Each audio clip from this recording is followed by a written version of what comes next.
Hello everyone, start करते हैं। CBSE के थ्रू पूछा गया 2025 बोर्ड एग्जाम्स में एमसीक्यू ऑफ चैप्टर 1। इसी साल बोर्ड एग्जाम में पूछा गया ये एमसीक्यू है।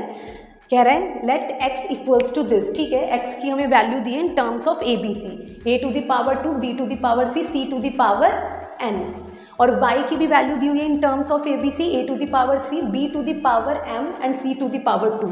हमसे बोला जा रहा है कि where A B C are prime number. So basically हमें x और y का प्राइम फैक्टराइजेशन दिया हुआ है। If LCM of x and y is this, अब यहाँ पर x और y का एलसीएम दे दिया और हमसे पूछा जा रहा है what is the value of m plus n।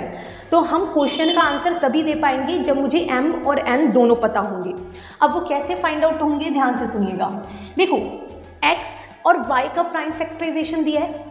अब यहाँ पर a की पावर 3 है इन दोनों के एलसीएम में, यहाँ पर a की पावर 2 है, यहाँ पर a की पावर 3 है, और हमें पता है कि एलसीएम में बड़ी पावर आती है।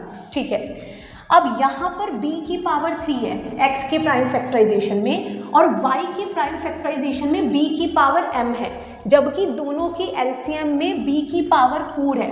तो b की पावर 4 क्यों आई यहाँ पर? इसलिए आई होगी ना, जब यहाँ पर बड़ी पावर होगी, वहाँ तो पावर 3 है, एलसीएम में पावर 4 है। ये तभी पॉसिबल है जब यहाँ पर हमारे m की वैल्यू y के प्राइम फैक्टराइजेशन में 4 होगी, तभी एलसीएम में b की पावर 4 आई होगी।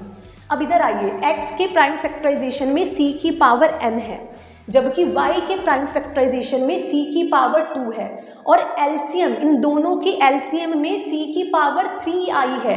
तो ये तभी पॉसिबल होगा जब n की वैल्यू 3 होगी, बिकॉज y में तो c की पावर 2 है, और अगर x में c की पावर 3 होगी तभी एलसीएम में c की पावर 3 आएगी।